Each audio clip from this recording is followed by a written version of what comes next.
Hello there guys, and welcome to another episode of the Cover Zero Show with me, your host, Simon Conboy, continuing with my franchise review series covering the years 2007 to 2016. This episode will be focusing on the Buffalo Bills. So over the next 15 to 20 minutes or so, I'm going to focus on the last 10 years in terms of the team record, any playoff appearances, in this case 0, the coaching changes, and then analyse each draft over the last 10 years. And then at the end of the week, we're going to have some interesting stats and information to try and find some correlation between draft success and team success in the win column. So the Bills, massive playoff drought, of course, in Buffalo. So as I said, 0 playoff appearances. They've managed to compile a record of 66 wins and 94 losses in the last 10 years. Not great. From 2007 to 2009, they had coach Dick Geron. He was there a fair while. Then Chan Gailey from 2010 to 2012. Then Doug Marrone for 2 years, 13 and 14 seasons. And then Rex Ryan, who has just left for the previous 2 years. So it's been a tough old time in Buffalo. A lot of middling records, some poor ones. We've got 4 6 and 10s, 3 7 and 9s. Only one winning season at 9 and 7 in the entire bunch. So now I will discuss the draft. So just a quick explanation of how I am grading them. I'm going through picks from round 1, 2 and 3.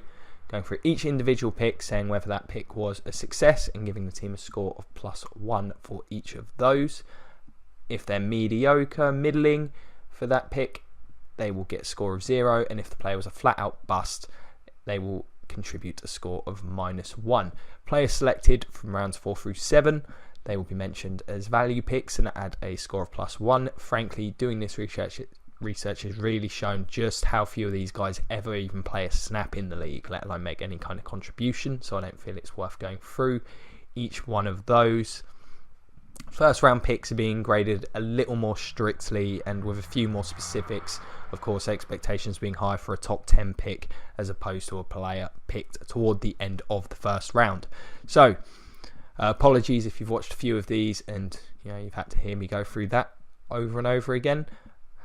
So the 2007 draft, in the first round, I guess a lot of people have forgotten that this happened.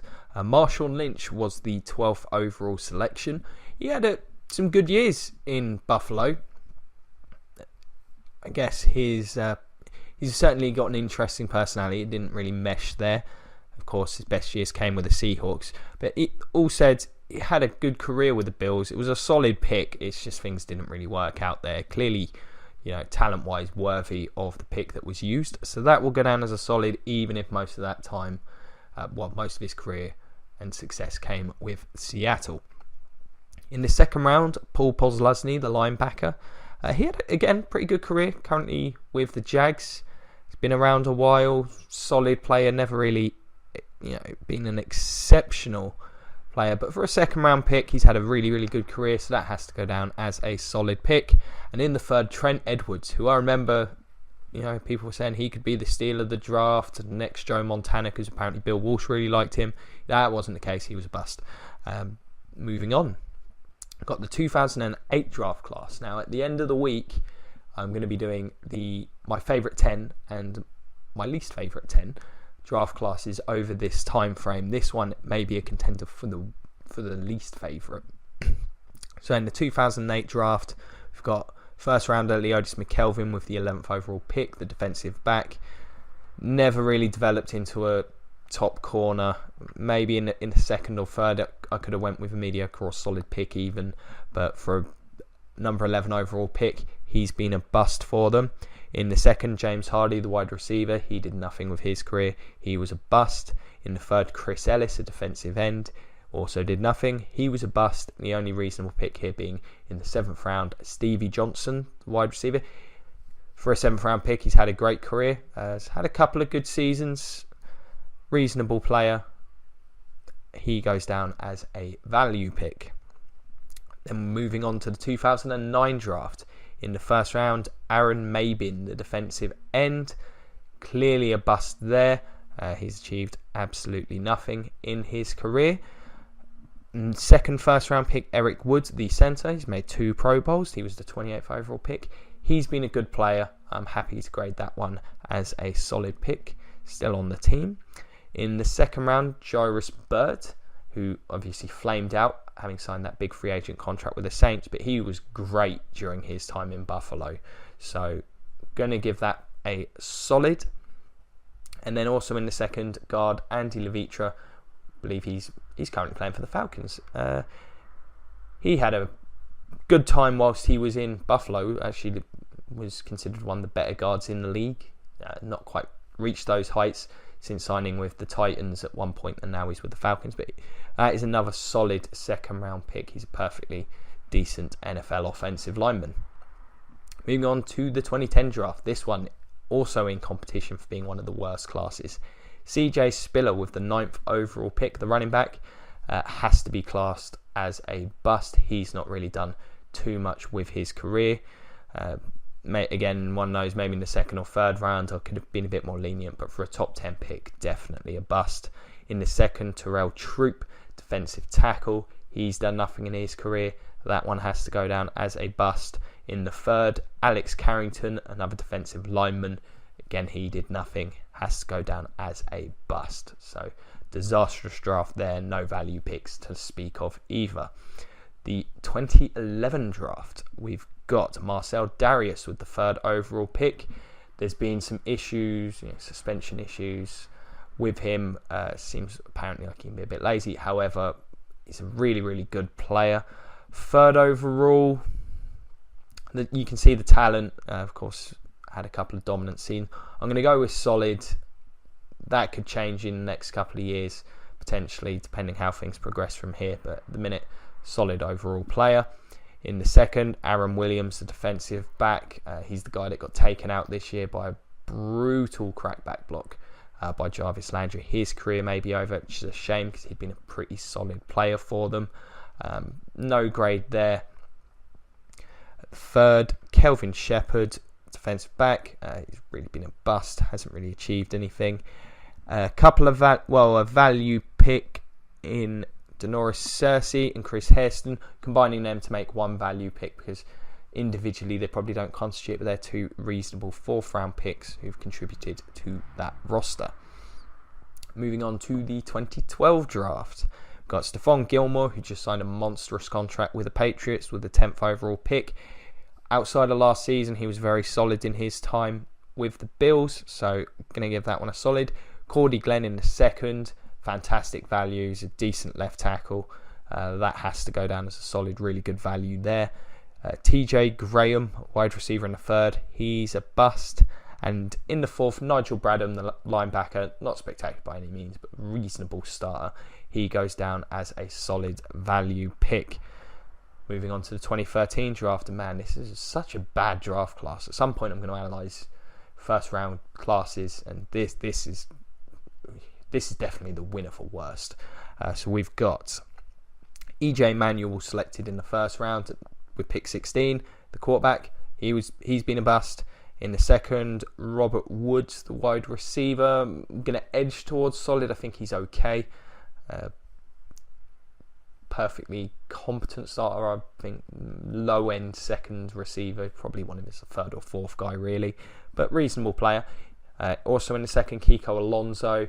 Had a really bad injury, then got traded away. But I think he's a pretty solid player. Pretty good second-round pick. And in the third, Marcus Goodwin, speed receiver. One-dimensional. This is the kind of player I think is a reasonable 3rd round pick. He's not done too much, but I'm not going to say he's been a bust. Caught some touchdowns this year running his one route. So not solid, but reasonable. No grade there. The 2014 draft. Now, bear in mind, for the last few years, of course, some of these players I can't necessarily grade, whether they've not had enough field time. If they were drafted last year, still want to see them develop a bit more. Most of these will be ungraded. I will give grades to players that I feel strongly about, however. So, the 2014 draft, big trade up for Sammy Watkins, selected with the 4th overall pick.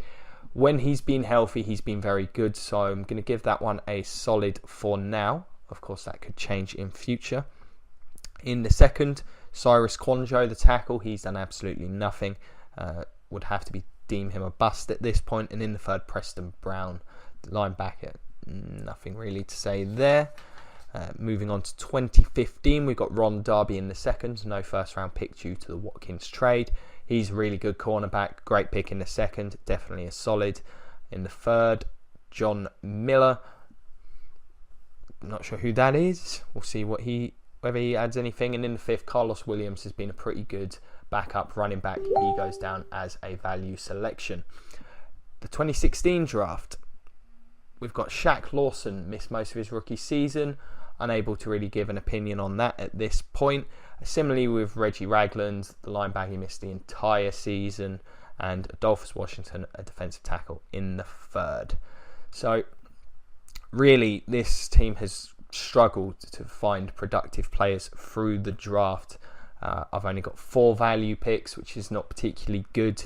12 solid and 1 home run value pick amongst them. So it's easy to see why this team's been mired in mediocrity. They've had 12 busts in that time frame, gives them a total score of +5, which is very average, but the actual total of players found is on the lower end. In the first round, it's been very hit or miss. 5 solid, 4 busts, 1 unknown, that being Shaq Lawson. So I think that sums them up as a whole. Kind of middling at every level here. A lot of players that just have not worked out for whatever reason. First 3 rounds pretty consistently. It's not been great for them. Only really the value picks that they have found sort of tipping that score up a little, but still on the lower end of average. This team, I mean, it feels somewhat like they're on the up at times, and then something seems to happen in that front office or amongst the players. It seems like progress is slow in Buffalo. I mean, this roster's got a lot of talent on it, but they're perennially finding ways to somewhat underachieve, shoot themselves in the foot. I thought Rex did a good job last year. Of course, he's now gone. What do you guys think? Have I been too harsh on the Bills? Maybe have been too kind because, you know, their uniforms are awesome. That may influence me a little bit. I can't lie. Do you think any of these picks I've got, you know, flat out wrong? Let me know. Comments below, the Cover Zero Facebook, Twitter, any of those. I'll do my best to get back to anyone who does. You know, check out the Facebook, the Patreon. If you can like, share and subscribe, that'd be greatly appreciated. I hope you enjoyed the video. I've really enjoyed doing this series. If you enjoyed this one, you know, watch some more. Definitely recommend checking out the Friday episode in particular, where I'll be taking all this information and giving you guys some interesting analysis. I hope you enjoy it. And as always, it's been a pleasure. So check out some more of my videos if you enjoyed this one. And as always, go Bucks.